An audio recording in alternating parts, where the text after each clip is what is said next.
اب میں ایک اور آپ کو آیت پڑھتا ہوں. هو الذی ارسل رسولہ بالہدی ودین الحق لیظہرہ علی الدین کلہ وکفی باللہ شہیدا. اللہ وہ ہے جس نے اپنے رسول کو ہدایت کے ساتھ دین حق کے ساتھ بھیجا تاکہ وہ دین حق کو تمام دینوں کے اوپر غالب کر دے اور اس کی جو صداقت ہے اس کا لوگوں کو یقین ہو جائے. وَكَفَى بِاللَّهِ شَهِيدًا، اور اللہ اس کی گواہی دیتا ہے، وہ کافی گواہ ہے اس کے اوپر، اس کی گواہی کافی ہے. کس بات کی گواہی؟ اس کا رسول سچا ہے، اس کا قرآن سچا ہے، اور جو قرآن کے اندر اس نے وعدے کیے ہیں وہ سچے ہوں گے. اب یہ جو آیت ہے وَالَّذِي أَرْسَلَ رَسُولَهُ وَدِينًا لِيُظْهِرَهُ عَلَى الدِّينِ كُلِّهِ، وہ تمام دینوں پر غالب آ جائے. جب یہ آیت نازل ہوئی تھی، اگر اس کا آپ سیاق و سباق دیکھیں، یہ جو آیت ہے سورہ فتح کی میں پڑھ رہا ہوں اس وقت، یہ شروع کہاں سے ہوتی ہے؟ اِنَّا فَتَحْنَا لَكَ فَتْحًا مُبِينًا، بشارت ہے کھلی فتح کی، فتح مکہ کی. اور آخر میں لِيُظْهِرَهُ عَلَى الدِّينِ كُلِّهِ، اور پھر آخر میں کہا وہ تمام دینوں کے اوپر دین غالب ہو جائے گا. اب جب فتح مکہ ہو جاتا ہے، سبحان اللہ، مشرکوں کے دین کے اوپر اسلام کا غلبہ ہے، وہ غالب ہو گیا، مشرکوں کا دین ختم ہو گیا عرب سے، یہود و نصارہ تنزل میں چلے گئے، ان کے اوپر غالب ہو گیا. تو جب یہ بشارت تھی علی الدین کلے والی، تو یہ ثابت ہوئی ہے کہ نہیں؟ جو مصطفیٰ نے کہا تھا وہ سچا ہوا ہے نہیں؟ جو قرآن نے کہا تھا وہ سچا ہوا ہے نہیں؟ اور صداقت کی دلیل کس کو کہتے ہیں؟ تو یہ وہ ساری صداقتوں کی دلیلیں ہیں جو اللہ تعالیٰ نے قرآن میں بیان کی تھیں، حضور نے فرمائی تھیں، ایک ایک کر کے اللہ تعالیٰ نے ان کو پورا فرما دیا. سبحان اللہ. صحابہ کرام کا کس قدر یقین ہوگا رسول اللہ صلی اللہ علیہ وسلم کی ذات کے اوپر، صحابہ کرام کا کس قدر یقین ہوگا قرآن کے اوپر، کہ اس زمانے میں جب ان کو مکے میں رہنے نہیں دیا جا رہا، ان کو مکے میں رہنے نہیں دیا جا رہا، ان کا گھروں سے ان کو نکالا جا رہا ہے، ان کو تنگ کیا جا رہا ہے، اور اس وقت جب ان کو یہ بتایا گیا کہ ایک دن مکہ فتح ہوگا، ابتدا میں نکالا جائے گا، پھر تم فاتح بن کر داخل ہوگے، مکے سے نکالا جا رہا ہے. سبحان اللہ. صحابہ کا اس قدر مضبوط ایمان کہ جو کچھ لبوں سے نکل رہا ہے نا، خدا اسے سچا کرے گا، غالب کرے گا. اس لیے تو صحابہ کرام کے ایمان کی اس قدر اہمیت، افضلیت قرآن میں اور احادیث میں بیان کی گئی ہیں. ہم اپنے جو دوست ہوتے ہیں نا، جو انگریز ہوتے ہیں، جب ان سے بات کرتے ہیں تو جو قرآن کی باتیں ہم ان سے کرتے ہیں ان میں یہ باتیں ہوتی ہیں. ایک بات میں آپ ان کو سناؤں. ڈاکٹر ڈیوڈ مارشل ہمارا ایک دوست ہے، بڑا پڑھا لکھا کرسچین، اس نے پی ایچ ڈی کیا ہے کفارو لفظ کے اوپر ازہر یونیورسٹی سے، کہ قرآن کیسے ڈیل کرتا ہے کفار کے ساتھ. ایک دن میں نے اس سے کہا، ڈاکٹر ڈیوڈ مارشل سے میں نے کہا، نبی کریم صلی اللہ علیہ وسلم اللہ کے سچے رسول تھے، قرآن سچا تھا، اور ہمارے پاس بڑے دلائل ہیں. کبھی تو ہم ان کو دلیلیں دیتے ہیں بائبل سے کہ یہ آنے والے رسول کے بارے میں یہ لکھا ہے، تو کبھی قرآن سے دیتے ہیں، اور قرآن سے وہ دلائل، ہمارا قرآن ہے، ہم نے دلیلیں کو مانے یا نہ مانے وہ تو الگ بات ہے. میں نے اس سے کہا ساری باتوں کو چھوڑ دیں، یہ بتائیں کہ قرآن اور رسول کے سچے ہونے کے لیے یہ دلیل کافی نہیں ہے کہ جو لوگ مسلمان ہو رہے تھے ان کو فائدہ کیا مل رہا تھا دنیاوی اعتبار سے؟ کیا یہ فائدہ مل رہا تھا کہ جو ہی وہ کلمہ پڑھے تو سوسائٹی سے ان کو الگ کر دیا جائے؟ یہ فائدہ مل رہا تھا قبیلہ ان کو چھوڑ دے؟ یہ فائدہ مل رہا تھا کہ وہ گھروں میں ان کو گھروں سے نکال دیا جائے؟ یہ فائدہ مل رہا تھا وہ گھر بار کو چھوڑ کر حبشہ چلے جائیں؟ یہ فائدہ مل رہا تھا کہ وہ مکہ کو چھوڑ کر یثرب کی طرف جو بعد میں مدینہ بنا ہجرت کر دیں؟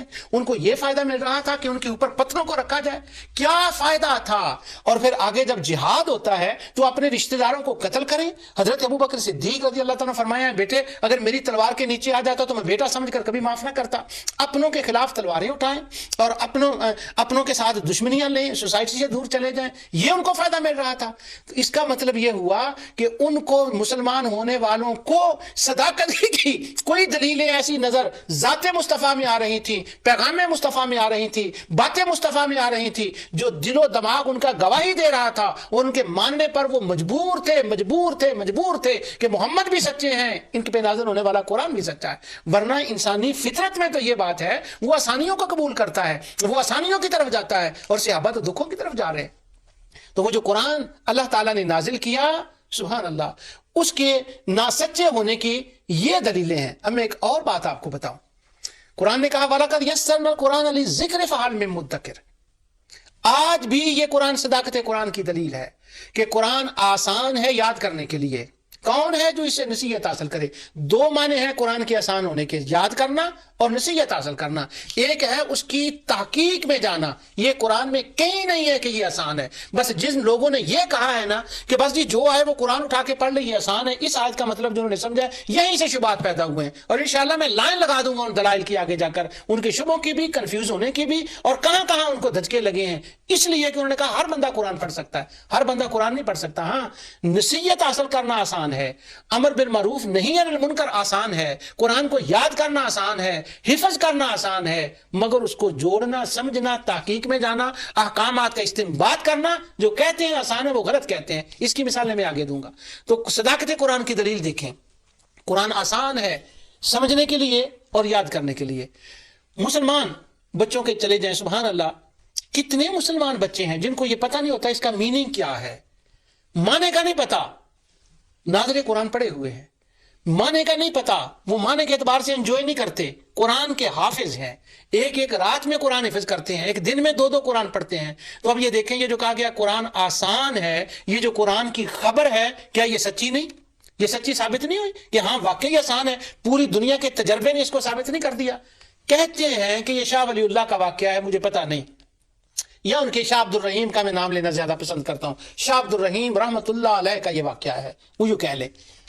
ایک انگریز ان کے پاس گیا، اس زمانے میں انگریزوں کی حکومت تھی، تو وہ کہنے لگا اگر ہم سب قرآن لے کر سمندر میں پھینک دیں تو مسلمان کیا کریں گے؟ ظاہر ہے کہ یہ اس کے بس کی بات تو نہیں تھی، اس نے سمجھنے کے لیے بات کی ہوگی۔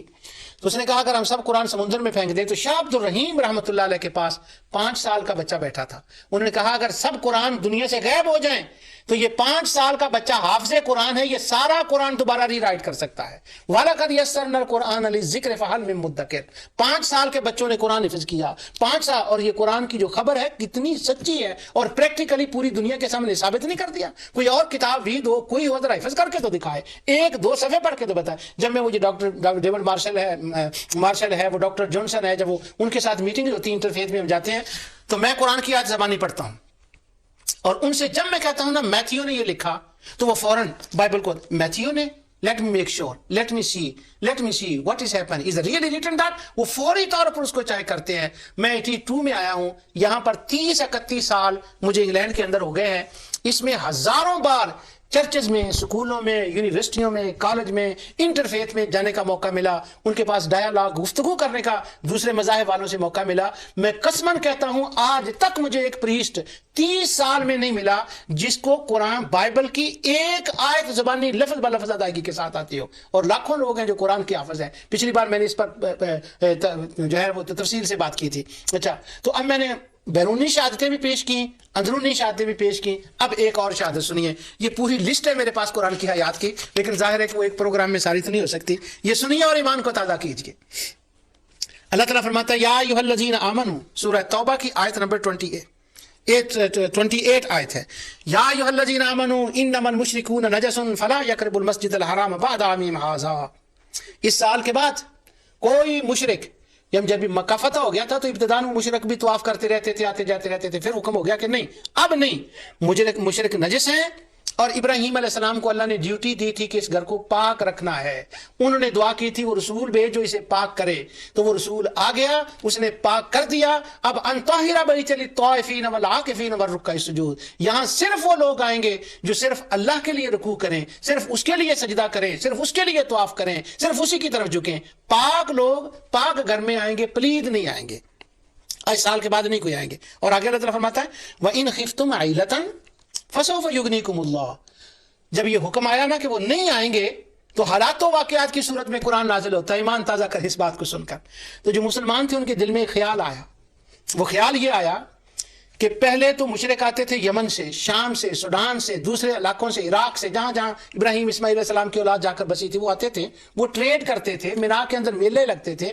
اب وہ جو انٹرنیشنل ہمارے سورسز ہوں گے، امپورٹ ایکسپورٹ ہوگا، جب وہ یہاں نہیں آئیں گے تو وہ تو ختم ہو جائے گا، ہم تو غریب ہو جائیں گے۔ تو اس چیز کو ایڈریس کیا گیا، وَإِنْ خِفْتُمْ عَيْلَةً، اگر وہ نہ آئیں اور تمہیں خطرہ ہو کہ ہمارا ٹریڈ ختم ہو جائے گا، فَسَوْفَ يُغْنِيكُمُ اللَّهُ، تو اللہ پہ ٹرسٹ کرو، ان قریب اللہ تمہیں اتنا غنی کر دے گا وہ نہ آئے، سارے جہان کا پیسہ اسی میں جمع ہو جائے گا، ساری جو نعمتیں ہیں وہ یہیں سے ملیں گی، مگر ان کو مت آنے دو۔ سبحان اللہ۔ اس سورہ توبہ کی آیت کو دیکھیں اور صداقت مصطفیٰ پر جو ہمارا یقین ہے اس میں پختگی آتی ہے، صداقت قرآن پر جو یقین ہے پختگی آتی ہے۔ یہ تو اس وقت کہا گیا تھا کہ وہ نہ آئے تو بھوکے نہیں مریں گے، اللہ اپنے فضل سے بڑی روزیاں کھولے گا۔ آج مکہ مکرمہ کی، مدینہ منورہ کی مارکیٹیں دنیا کی سب سے بڑی مارکیٹیں ہیں، اور کوئی ایسی چیز نہیں جو وہاں نہ ملتی ہو، اور وہاں کے لوگ خوشحال ہیں۔ فسوف یغنیکم اللہ، اللہ تعالیٰ نے کہا ہم قریب میں غنی کر دوں گا۔ تو خدا کا یہ وعدہ سچا نہیں ہوا اور یہ ظاہر نہیں ہو گیا، اور فتح مکہ کے بعد وہ نہ آئے۔ جو اس وقت لوگ زندہ تھے ان میں سے انہوں نے اپنی آنکھوں سے دیکھ لیا، اور یہ صداقت قرآن کی دلیل ہے، یہ صداقت مصطفیٰ صلی اللہ علیہ وسلم کی دلیل ہے۔ جو کچھ میں نے کہا اللہ تعالیٰ اپنے حبیب علیہ الصلوۃ والسلام کے صدقے سے اسے قبول فرمائے، اور ہمیں قرآن پڑھنے کی توفیق عطا فرمائے، قرآن پڑھانے کی توفیق عطا فرمائے، اور اگلا جملہ خاص کہہ رہا ہوں، قرآن سمجھنے کی توفیق عطا فرمائے۔ یہ جتنے شبہات ہیں یہ نہ سمجھنے کی وجہ سے ہوتے ہیں۔ لوگوں کو فخر ہوتا ہے ہم نے قرآن پڑھا، بھئی ٹھیک پڑھا، وہ کہتے ہیں ہم نے قرآن پڑھایا، ٹھیک پڑھایا، کیا سمجھا بھی؟ چونکہ وہ سمجھا نہیں تو وہ شبہات پیدا ہوئے۔ تو میں اپنی بات کو اس کے قریب لا رہا ہوں کہ وہ شبہات کیوں پیدا ہوتے ہیں، لیکن ابھی صداقت نبوت اور صداقت قرآن پر میں بات کر رہا ہوں۔ جو کچھ میں نے کہا اللہ تعالیٰ اسے قبول فرمائے۔ وما علیہ الا البلاغ۔